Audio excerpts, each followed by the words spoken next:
Hello everyone, welcome to my channel where we talk about mangas and sometimes books.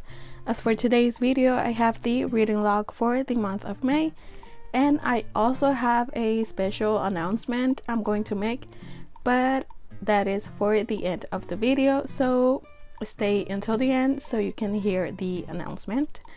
And now, without any more further ado, let's get started. So I think I'm going to start off with the BL pile, and this is like josei and shoujo, so let's start here. So I read the first volume of I'm Here Beside You.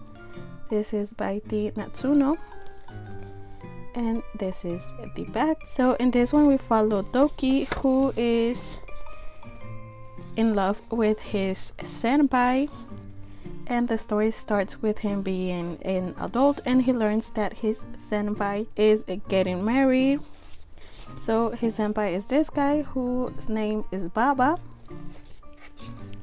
and he is kind of regretting, as you can see he's crying, he's regretting that he never confessed his feelings toward his senpai, and so he goes off to drink and cry, and when he wakes up he is apparently back in high school.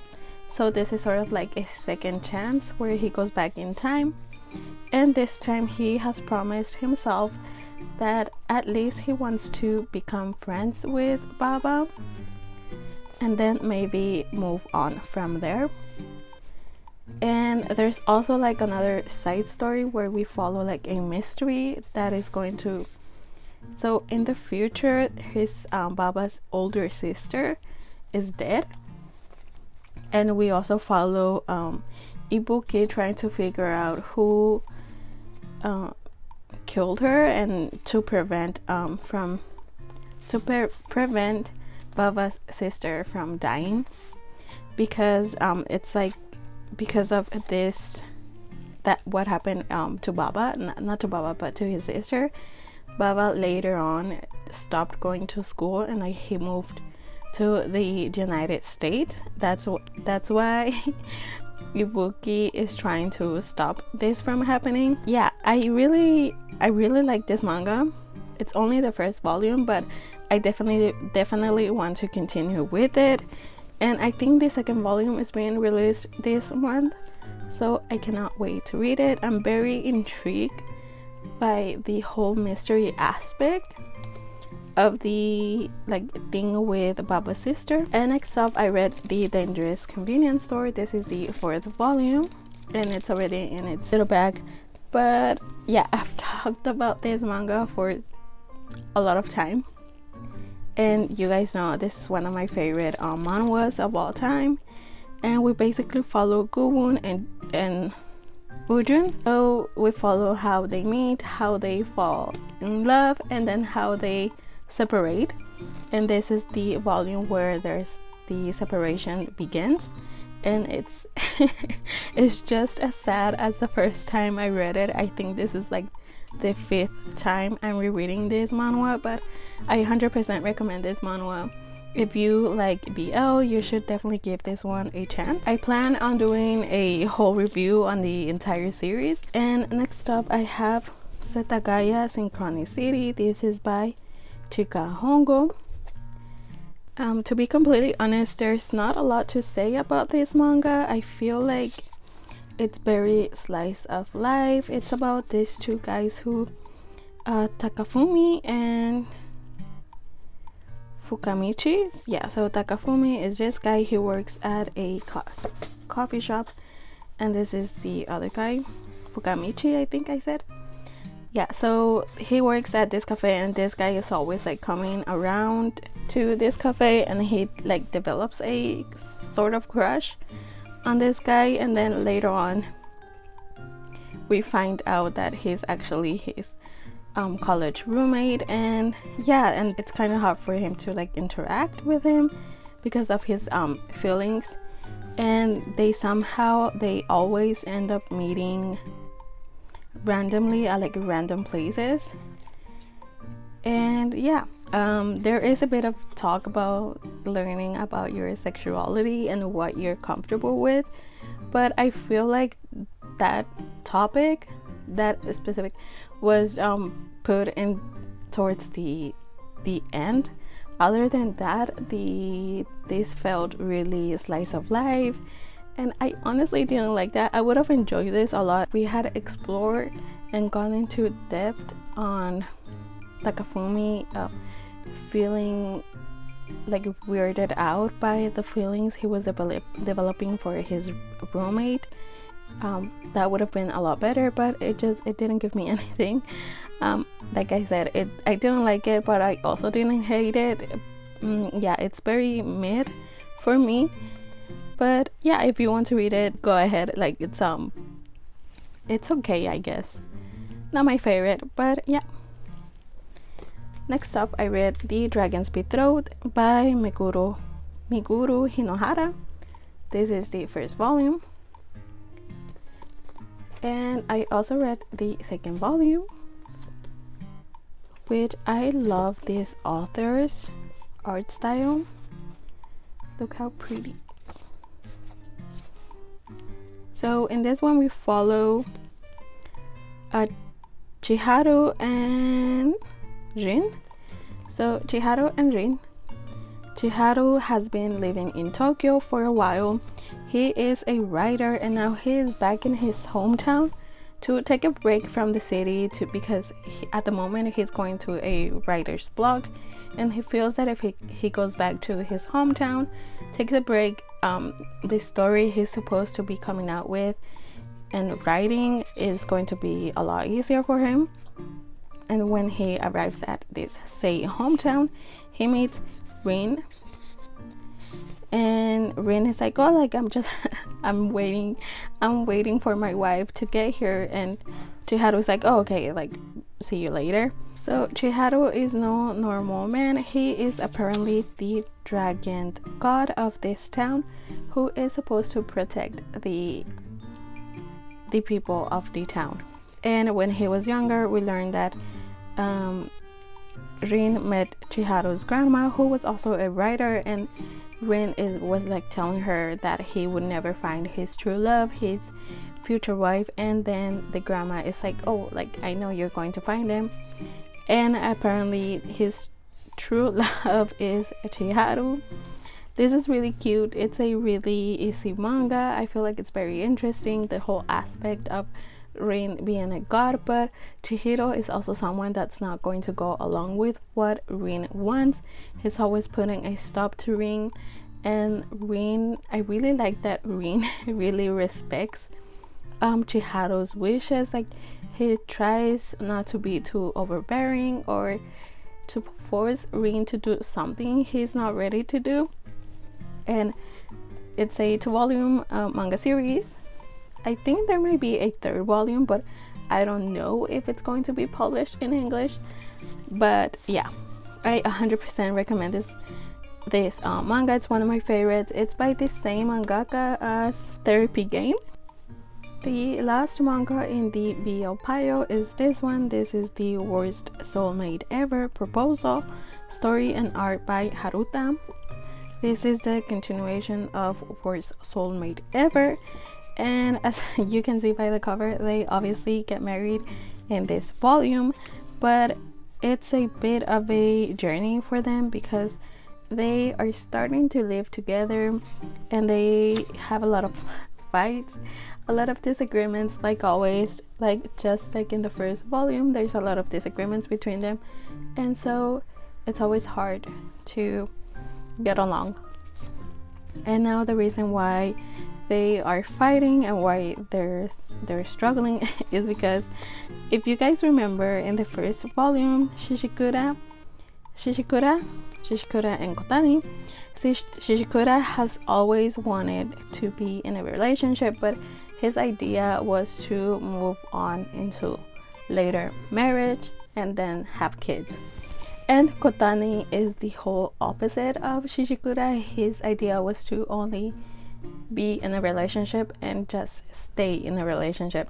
He never thought on moving that relationship further. He never thought about getting married. And so that's what this entire volume is about, with Shishikura and Kotani, well, trying to understand one another and trying to be under not I already said understanding, but try to well, yeah. Try to understand each other's feelings on marriage and all of that. And of course, like I said, towards the end they do get married. And this is the end of the volume. I think this is really cute. And yeah, I think this is a perfect continuation and a perfect ending towards the worst soulmate ever. And I really like this manga. If you have been planning of reading Worst Soulmate Ever, I 100% recommend that you read both. That way you get the continuation of their relationship, because I feel like we never really see, especially in BL, the story either ends with them moving in together, but most of the time that's how a BL series ends, and never really in like with them getting married. That's my case. I don't know if there's other BL mangas that end like that, but I feel like that's most of the case for me. And I really like that this was a perfect way to end a series and this story. So yeah, now let's move on to the shoujo and josei pile. Let's start off with the first volume in this one, and this is the Business Proposal, the third volume by Narak, adapted by Perilla, and original story by Hewa.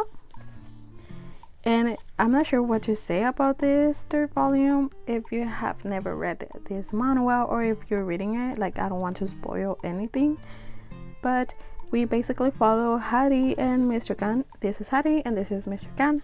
So in the first volume, we see that Hari gets sent into this blind date. She's supposed to be her best friend, which is this girl right here, and that's how they Hari and Mr. Kan meet. But Mr. Kan later learns that Hari was his blind date, but Hari has been faking it for a while now. And in this volume, we see that Mr. Kang already knows that it was Hari who went on a blind date with him, and he is trying to convince her to get married. And we basically follow how he's trying to do that in this third volume. And we also follow the side couple, which is these two. This guy is the secretary, and this is Hari's best friend. And they are having issues in their relationship in this third volume. And I really like this one. I feel like A Business Proposal is a really fun manhwa. It's a really fun manhwa. It has a lot of comedy, and it's really ridiculous at sometimes. And yeah, I recommend this one if you haven't read it. And I feel like the other two, I don't know what way to describe them, but slice of life and comedy. And the first one is the Ice Guy and the Cool Girl. This is the second volume. And like I said, yeah, this is more of slice of life, where we follow descendants of different characters. So this guy is a descendant of the snowman, and whenever he gets nervous, there's like snow falling down. And this is a descendant, this girl is a descendant of a fox. But like I said, this is mostly slice of life, office romance, and it's entertaining, it's really funny. And this guy is the, what was I saying? Oh yeah, the descendant of a phoenix, which is really funny. But yeah, I really like this one. It's really wholesome, it's really cute, and 100% recommend this if you haven't read it. And I also read another one that's very similar to the other one. This is The Invisible Man and His Soon-to-Be Wife. This is the second volume, and a story and art by Iwatobineko. And this one is like this, And again, it's a slice of life, office romance, and we do sometimes follow different plots because they work at a private investigator agency, and we sometimes follow different mysteries along the volume that they do get resolved in every single volume. And yeah, I really like this one as well. It's one of my favorites, and I do plan to continue with this series. And next off, let's talk about a surprise. I had no idea what to expect when I read this, but it was not what I got. And I'm talking about Nina the Starry Bride. This is the first volume by Ricachi. Here is the back, and it does have color pages. Can we appreciate the art for a moment? It's so pretty. So in this story, like I said, I'm only going to be talking about the first volume, so I'm not sure where the story is going to go just yet. But in this first volume, we follow Nina, who is this girl. She lives on the streets of this kingdom, and we also follow Asure, who is this guy right here. And in this volume, we learned that he was supposed to be traveling with the princess of this kingdom, but there's an accident and the princess died, and now he is trying to find a replacement, and that replacement is going to be Nina, because Nina has the same colored eyes as the princess, and the princess has never been seen outside of her own area in the palace. The only one who has seen who the princess is Asure and like his servants, and that's why Nina gets chosen. And here we see that she's trying to learn how to behave like a princess. Again, the art is beautiful. How pretty. And yeah, so Asure is also a prince of this kingdom. And here we have the king and queen, and the queen is someone who's really bad, and this is the little prince. He's so cute. And yeah, I really want to see where the story is going to go, because towards the end there's a bit of realization that Nina has, where she is supposed to be sent into another kingdom to get married to another prince. And when she hears that, she learns that the Nina, and like not herself, but like Nina is actually going to die, because once she gets sent into this other kingdom, no one is going to know her. No one is ever going to call her by her real name ever again. So she becomes really sad, and she kind of tries to run away. But Asure, I love him. Asure is like I completely understand. And you know what? From now on, when we are in private, I will call you Nina. I will not call you by the name of the princess, but I will call you Nina, not Alicia. And that was just so beautiful. I really like this manga, and I cannot wait to continue with this series. Yeah, I cannot wait. I think there's like 10 volumes out already, so I have a lot to catch up. But I definitely plan to continue with this series. I adore this manga. It could be one of my favorites of this year, who knows? And let's move on to the next one. So we are almost to the end, and let me switch it up a little bit, and instead of naming this my favorite of the year, this is one of my least favorites of the year. I really did not like this manga. And before I go on to why I didn't like this manga, I just want to come out and say that if you like this manga, if you like this series, I'm so happy for you. I'm so glad you found something to like about it. For me, sadly, I went into this expecting a lot. It has a lot of hype. It's a manga series that has a lot of hype. A lot of people really like this manga. And I went into it thinking that I was going to be part of those people that like this manga, but sadly, this manga is just not for me. I do not like it, and I don't plan to continue with this. I actually plan to get rid of this manga, and I'm talking about Sweat and Soap. This is the first volume, and this is by Kenetsu Yamada. Here is the back, and this is the first volume, and this is the second one. Okay, so it's really weird for me not to like a manga. There has to be very specific things that I don't like about a certain manga. As you guys know, I tend to like everything I read, or feel very mad about other stuff. So I want to be completely honest with everyone on everything that I like, on everything that I don't like. So this is just my personal opinion. Don't hate me if you like this manga.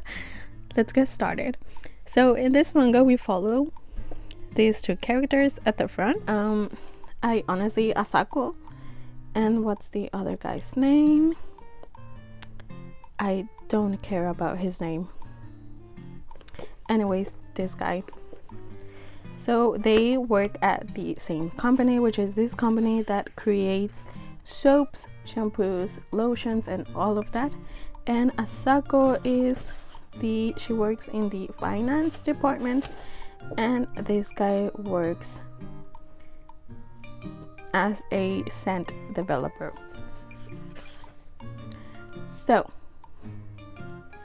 now we learn that Asako is a person that sweats a lot, and she's always having to clean herself up with wipes and perfume. She adds perfume and all of that, so she doesn't make others uncomfortable with her smell, I guess. But that is until one day when she's at the lobby, she is admiring this new shampoo that has been coming out, and then there's this guy who shows up and starts sniffing her, and he just snatches her and takes her into this place where he continues to invade her space and smell her. And that's something that continues on throughout like a week or so, I guess. And that's how they meet, and that's how they are going to start a relationship. Right, so here it is. Here's all of that. So I'm going to go ahead and say that I did not read the entirety of the second volume. I only read up to these. I think I only read like half.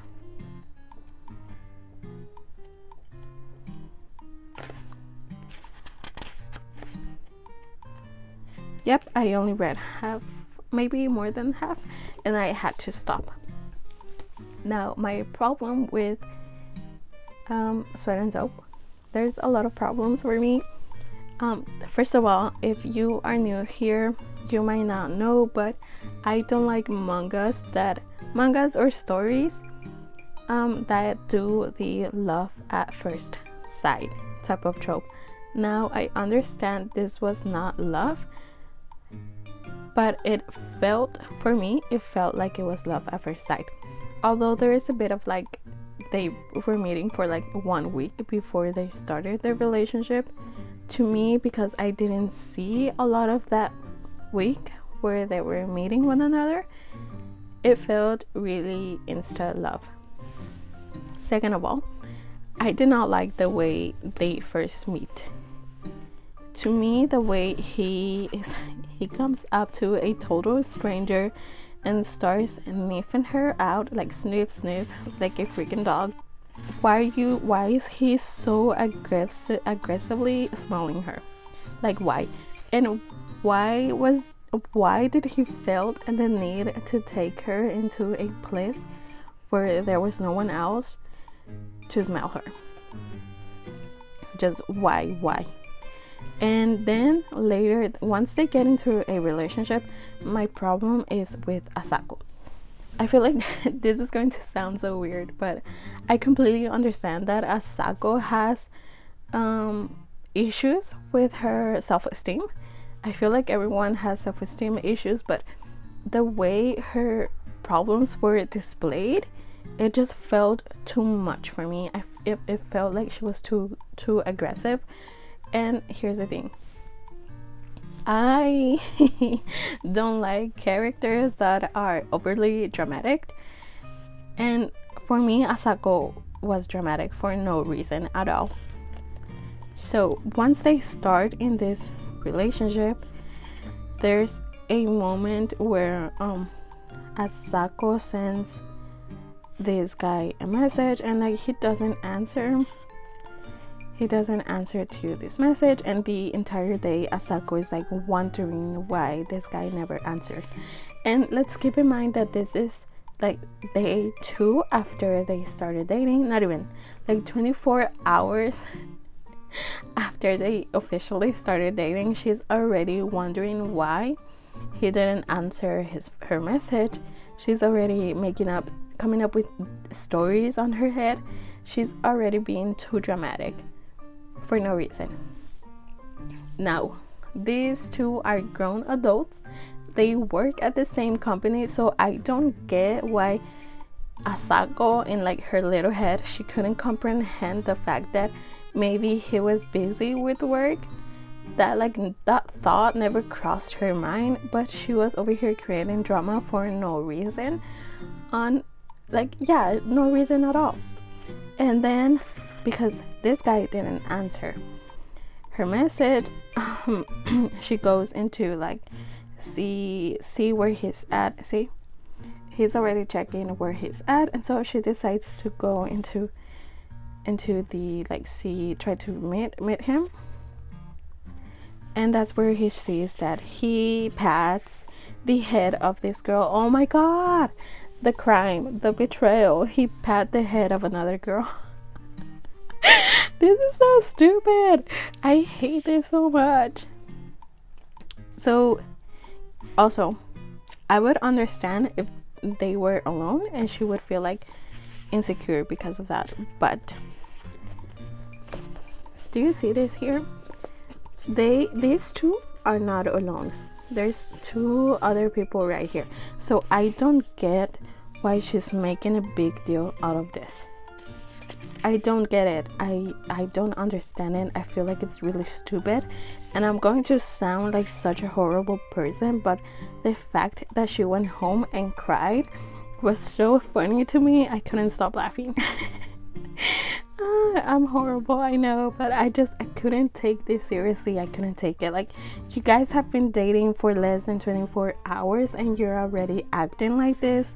Stop it. Get some help.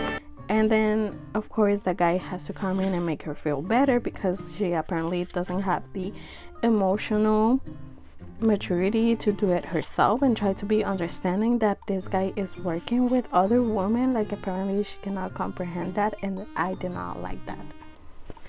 And yeah, as you can tell, I did not like this manga. And in the second volume we continue to follow their relationship and how she is trying to keep relationship a secret. But when there's like this moment where again that involves this girl right here, she's like trying to present them as like people that don't know each other, and he goes along with her. And then she's like, oh, like, why did he go along with that? And it's like, girl, you told him you wanted to keep your relationship a secret. Why are you asking why he just went along and pretended that he didn't know you? This is so dumb. I hate it. again, drama for no reason. And then we learned that she has a younger brother, and I knew there was going to be drama involving the brother, and I just did not have the time, the patience, or I did not feel the need to continue reading this manga. I really don't like it. I'm going to get rid of it, and I'm really sad that I bought up to the 4th volume. And it doesn't matter if anyone tries to convince me to read this manga. I never plan to continue reading it. I hate this so much. It's so stupid. It's so dumb. This girl is creating drama out of freaking thin air. I don't like it. So yeah, that's all I read in the month of May. To end this on a better note, I 100% recommend all of this. Not this one. This is not good. In my opinion, that's not good. But I 100% recommend Nina the Starry Bride. And yeah, and all of this, of course. Yeah. So let's move on to the announcement that I wanted to make. Okay, so let's end this with a better note. And I have an announcement. And oh my god, I'm so happy that I'm saying this. I never thought I was going to announce this, because I started this channel as a hobby. I wanted to talk about manga. I've been reading manga since I was in 6th grade, and obviously I didn't read BL until I was 18. Was I 18? Just kidding. No, I was not 18 when I started reading. I think I was 19. Anyways, so I never really had anyone to talk about manga with. None of my friends read manga. None of them watch anime. And so at that time I was watching a lot of YouTube and a lot of manga content creators and booktube and all of that. And I wanted to create a space where I could talk about manga. Again, everything that I like and things that I don't like. I wanted to be completely honest. And that's how I started this channel. I honestly never expected to have 10 people watch my channel. I never expected to have 100 people watching my channel. And I did not expect to have 500 people watching my channel, watching me talk about manga, hearing me jab about manga non-stop. And we reached 500 subscribers, and I cannot be thankful enough. There's not a lot I can say, but thank you all so much for your support. Thank you all for watching my channel and hearing me jab about manga. Thank you so much for subscribing, for giving my channel a chance, and thank you all for being here with me. Now, because I have reached 500 subscribers, I plan on doing a giveaway. Did that? I feel like I'm going to cry. I'm going to do a giveaway. There's going to be 2 winners, and the way you can participate in this giveaway is to first be subscribed, and next you have to write down in the comments below what manga or manhwa you are interested in reading, or what of the recommendations that I've given have you been most interested in reading. This is only for the US only. Once I reach the next milestone, which is 1,000 subscribers, I plan on doing another giveaway, and that one might be international. But for now, I want to only make it to the US. So again, you have to be subscribed. Write down in the comments below what manga you would like to read, or what of the recommendations I've given would you like to read. And also please make sure you don't own this manga already, because I'm going to be giving them away to you. So it's going to be chosen at random. And yeah, that's it. I'm so happy. Like I never expected to have 500 people watching my channels, my YouTube, my videos. It's crazy, and I still honestly cannot believe it. But yeah, thank you all so much. So the winners for the giveaway are going to be chosen on the first Sunday of July. So I'm going to leave this here so that there's people, if you want to participate. I'm going to leave it for a while before I choose the winners for the giveaway. But yeah, thank you from with my entire being, from the bottom of my heart, with my entire heart. I thank you all so much for giving me a chance. And yeah, take care. Bye bye.